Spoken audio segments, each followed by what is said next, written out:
ito po ang makikita nyo dito sa first part. So ayan, nandito sa gilid, makikita nyo, meron ditong city guide. Ang ganda. The fact na hindi siya crowded. Ganyan ang gusto ko. Nakikita nyo? Ayoko nung ganito. Para ito ay keep-all. Para yung tipong nakabox. Ayan, nakabili tayo. So naka-paper bag siya. Hello guys! I'm back again with another video. At ngayon, dito po sa video na to, I'm going to feature one of the new cafes dito sa Bangkok, Thailand. Specifically, yung LV Cafe. And actually, nasa likod ko na siya. Andito, nakikita na siya dito sa background. Now, let's prioritize yung LV Cafe. At if ever po, kung kayo po ay pupunta dito, pwede nyo ito puntahan via Grab. Like, ipin nyo lang dun sa Grab, yung LV Cafe, i-type nyo. Or kung gusto niyo namang mag-train, is napakalapit lang nito guys sa area ng Central World. So if ever, ayun, magpunta kayo sa Central World area. So yung pinakamalapit ng BTS station, ilalagay ko dito sa ibaba sa screen para kahit paano meron kayong guide. At ngayon, let's go, pumunta na po tayo dito. And parang feeling ko kailangan pumila. Kasi may mga nakikita ako nakapila. Though pwede namang ang gawin natin is mag-take out na lang ako or mag-dine independent. Meron kasi ako nakita sa Google, I mean sa mismong TikTok din, na meron itong pistachio cake. As a person na mahilig sa pistachio, sa matcha, sa cheesecake. Parang feeling ko worth it siya. Though medyo pricey guys, pero okay lang. Sana nga merong paper bag ng LV. Wow! Grabe, yun na talaga gusto. After nun, is tingnan pa natin kung meron pa tayo doon maiinom na drinks. Usually naman kasi ang iniinom ko lang lagi, diba? Kundi tea, kundi lychee tea, ganyan, milk tea, kundi milk tea, matcha, kundi matcha, strawberry, ganyan lang naman umiikot ang ating mundo. Tingnan natin ngayon. Kasi, nire-research ko lang siya sa TikTok. Though kasi, even before, pagka napupunta ako dito sa Bangkok, is nakikita ko na to, pero hindi ko nilalapitan. Ngayon, lalapitan na natin. So, ito pong dinadaanan ko, galing po ito dun sa mismong walkway sa itaas ng BTS station. So, dito ako lumabas sa Erawan, Bangkok Building. So, ayan, as you can see, yung mismong LV Cafe po, located po siya sa Gay Sorn Village. Though I have a strong feeling ko, kung order man tayo dun, baka minimum of 1,000 in peso yung magagastos natin. Pero okay lang, for experience, para at the same time, matikman nyo din, para hindi pa ulit-ulit. Sawa na ako guys, sa paulit-ulit na pinakikita ko sa inyo na puro ganun ang kinakain ko, puro ganyan. At least meron akong bagong may offer, diba? Something new, something brand new, something, wala na akong maisip na word. Bago. Ayan! Welcome to Louis Vuitton! Louis Vuitton! LV!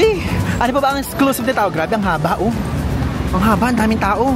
So ito, may dine-in with reservation. Tapos ito namang side naman na to is, dito kayo mag-i-scan ng QR code to download the Vivienne personalized wallpaper. Tapos ito naman to discover more about LV The Place Bangkok. O, diba? At least. Do ayan, nandito sa gilid, makikita nyo, meron ditong city guide. May Rome, may Shanghai, Bangkok, Paris, London, Tokyo, and Milan. Feeling ko yan yung merong mga cafe, no?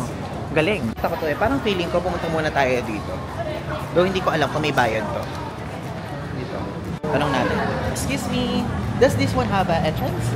Sorry? Entrance? Yes. For the exhibition? Yeah? Yes. How much? It's free entry. We just need a booking from you. You already have booking with Oh, us I here? don't have No one. worries at all. You can scan this QR Okay, code. okay. Yes. Thank you so much. No worries at all. Like you can select the date and the time that suits for you in the website. Do you think there's available time today? Yes, of course. You can check the time slot. Okay, thank you so much. Guys, kailangan daw mag-book. Oh, ayan.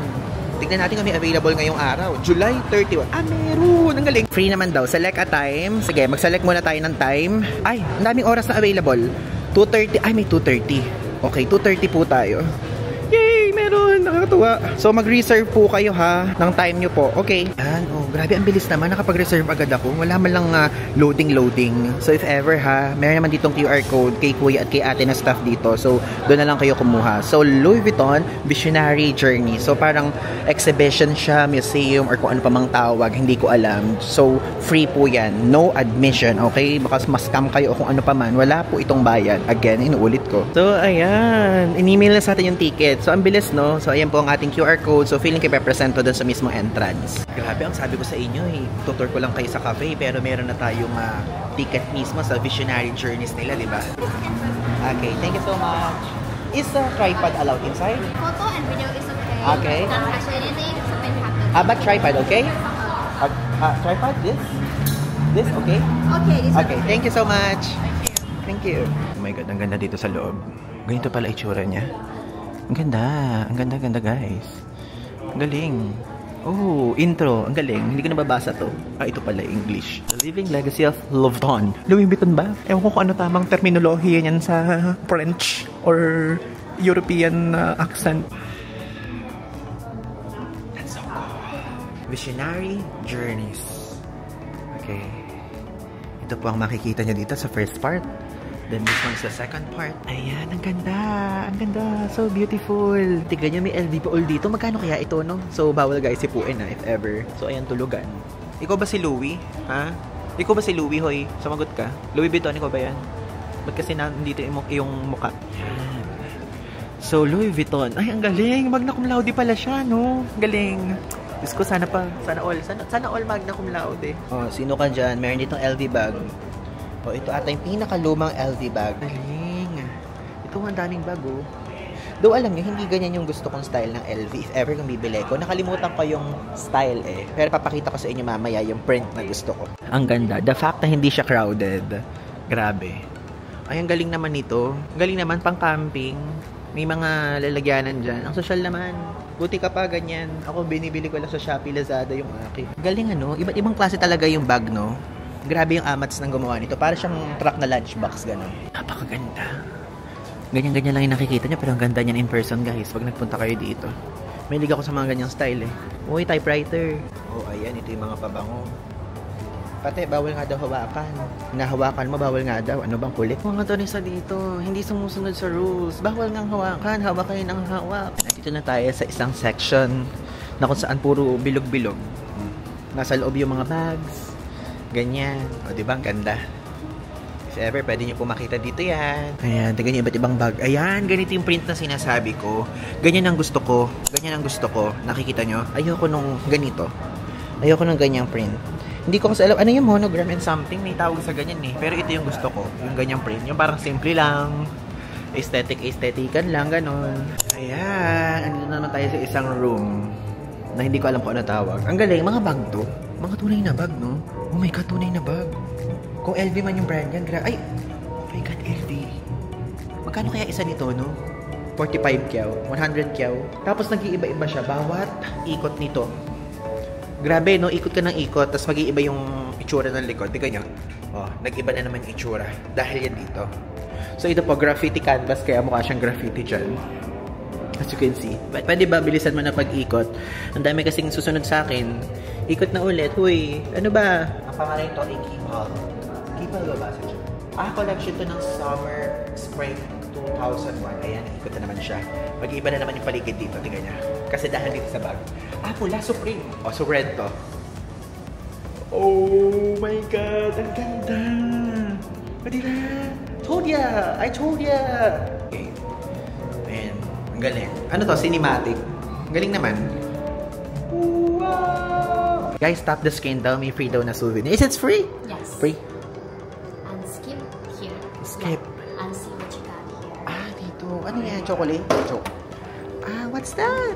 Wow, thank you. Thank you. Could be a postcard or sticker. Sticker, postcard. Ang galing guys, may pa-free. So, pumalik tayo ng second floor. Ito yung exit.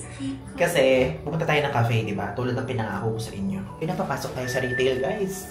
Ano bibiling natin dito? Ang kaya lang natin, yung mga LV na nasa Japan. Nasa secondahan. Ganun muna. Wait, ito na. Retail na pala to. Hello, where's the cafe? Here? Thank you so much. Di ba, ba? Ay, ito yung mga gusto ko eh. Ano gusto ko yung pag na ganyan? Oh my God, gusto ko ganyan. Wait lang. Excuse me, where's the cafe? Okay. Upstairs. And go down. Okay, thank you so much.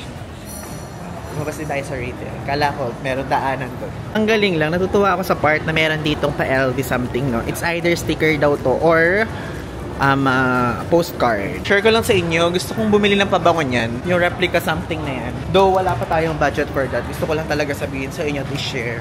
Kasi mahilig po ako sa pabango talaga. Nangongolekta ako. Ayan, buti naman maikli-ikli ang ano dito ha, ang take away ngayon. Diyos ko, so ano po, magkano po ito ngayon? Again, ito yung may pila ng for reservation people, na with reservation. Tapos ito po yung pila ng take away.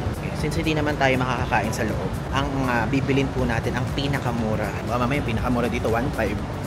Ano yun? Biskuit? Diba? Actually, nahihiya ako kasi syempre pagpasok natin sa loob, ang mga tao dyan, mga mayayaman, diba? Tapos makikita nila, nag-video ako dito, binibideo ko yung cookies. Okay lang naman yun, ano? Wala namang masama doon. Wala namang batas ako natatapakan at nayuyurakan sa ganon. lang, gusto ko i-share sa inyo na ako'y nahihiya. Grabe yung kanilang pa-waiting something dito. Wala man lang kabinti-bintilador, ka-aircon. Kaya buti na lang, meron po akong dalang ganito.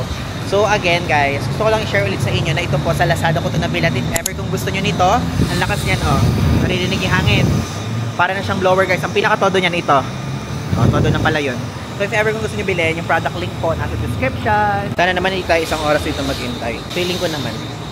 Kasi take away lang yung mga nasa. So ibig ko sabihin, pili lang yun ng mga biscuit, mga brownies, cafe, o kung ano pa man. Ang gusto kong bilhin guys, yung pinakamura na makakapag-uwi ako ng LV na paper bag. O diba? Alam ko, sasabihin ng iba dyan, pumunta dyan para lang sa paper bag, ganyan. Kasi po, per experience lang naman. At para makita nyo din. Kasi may mga viewer tayo na gustong magpunta dito. Hindi nila alam. Wala silang idea kung ano yung nasa loob. Meron tayong mga viewer na gusto talagang mag-dine in dito. So yun, kaya po lahat po ng parte ay binibideo ko. Binidyohan ko yung mismo exhibit na papasukan. Binidyohan ko kung paano magpa-reserve dito. Binidyohan ko kung paano mag-take away. Yun lang, pinungunahan ko lang kayo. Kasi baka sabihin nyo, bumili lang ako ng biscuit dito. Yun talaga, cafe po ito. So ayan po, binigyan na po tayo ng menu, take away. Magkano kaya? Sana hindi tayo mabigla dito. So ito ang presyo, handcrafted menu, pistachio biscuits, Diyos ko 900 baht. Ayan po. Tapos biscuit assortment 18 baht, 17 baht, 18 baht. O ayan, i-post nyo na po para makita nyo yung presyo. Tapos ayan, ice cream 250 baht. Though hindi naman pala mahal na mahal, ang ine-expect ko umaabot ng mga 3,000 baht, ganun. Mura lang pala, may 250 baht naman pala Kaya lang isang cup lang yun na ice cream. Ayan naman po ang hot beverages. I-post nyo na lang po. Diba? Ito naman po ang coffee and chocolate, cold beverages. Wala silang matcha ha. So mocha 280 baht, americano nila 250 baht, rich chocolate nila 320 baht. Parang pwede yung rich chocolate sa akin. Ito tea. Meron silang matcha latte. Sige, magma-matcha latte tayo para naman pag unang sip-sip natin, lasang Europe na agad, ganon. Tapos ito naman po yung mga signature drinks nila. I-post nyo lang guys Ang galing. Mango sticky rice fizz 280 baht. Ang galing signature drink nila yon. Sige, tikman pa rin natin yung matcha latte para meron tayong bragging rights kapag kunyari ay tinanong ng kaibigan natin, mga kaibigan natin. Kunyari, nakapunta ka na ba Ivan dun sa LV Cafe sa Bangkok? Yeah, I tasted matcha latte nga nila Sorry. So yan, naputol kanina. So if ever kapag kunyari, natikman na natin matcha latte, tapos tinanong ng friend natin, Ivan, napunta ka na ba dun sa sa mismo LV Cafe sa Bangkok? Sabi ko, yeah, I tasted nga yung matcha latte nila diba? Wow! Ayan, so ito po, andito na po tayo. I want matcha latte. Matcha latte? Yeah. So cake is not allowed again? It's not allowed. Okay. And And but we have a biscuit. Okay. So how much is this one?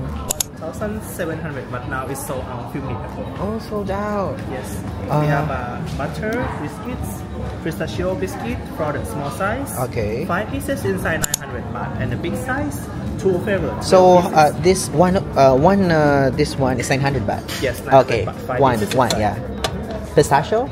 Yes. Okay. So for now, I have to say we are available only 7 booklets. Okay. $7 left. Yeah, 7 booklets. Okay. So, ayan guys. Ito, 900 baht. Sige, bilhin na natin for experience purposes. I'm just taking a video. I'm vlogging. Thank you so much. Only matcha latte and that one. Okay. So, ayan. Pasensya, nakausap ko si Kuya. And actually, talagang ang pinakapakay ko dito is ito. Ito talaga pinakapakay ko. Kaya lang for dine-in lang yan. Pistachio cake yan, guys. Diba? Tapos ito po. Ang cookies nila, ito, gusto ko sana ito. Para yung tipong nakabox. Pero, sold out na yan few minutes ago. Yan yung mga iba't ibang cake dito, Ayan po, ito pa. Kaya lang di ko alam kung magkano yung price kasi walang nakalagay.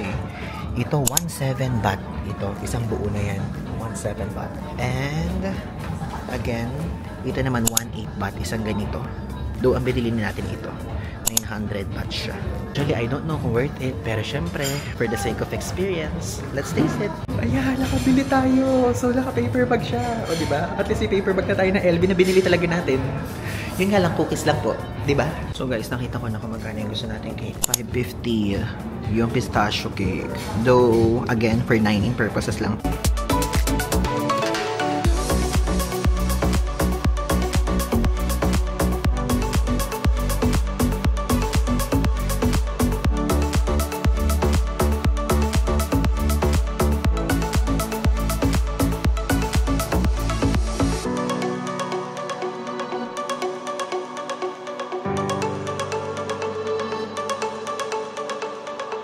Okay, so tapos na tayo doon sa mismong LV Cafe. At ngayon, gusto ko kayong idaan doon sa isa sa mga lagi kong pinupuntahan po kapag nagpupunta ako dito sa Bangkok, which is itong Erawan Shrine, na napakalapit lang din niya sa Central World.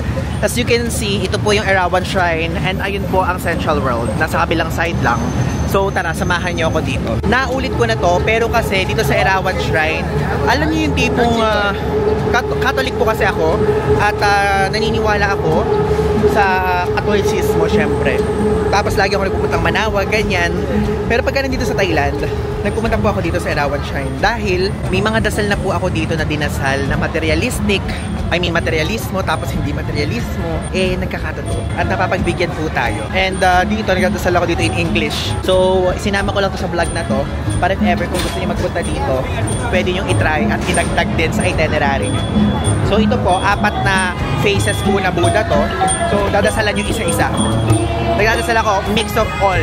Travel, wealth, health, family, guidance, lahat in English. So, bibili po tayo dito. 50 baht po ito. Ito. Iba-iba naman ang offerings yan. Meron 60, 25, 10. 60 baht na. Hindi na 50. Grabe. Pati dito may inflation. So, yan po. So, ito po yung 60 baht. Dati 50 baht lang to. 60 baht na siya ngayon. So, ang ginagawa ko dito, inaalay ko to sa isa't isang mukha dito sa 4 na Buddha dito. Then, nagdadasal ako. Nanghingi ako ng guidance, ganyan. And so far, guys, literally talaga ha, natutupad siya. Totoo, materialistic and non-materialistic things. So, if ever, try magpunta dito, Erawan Shrine. Okay? Off ko na muna yung cam.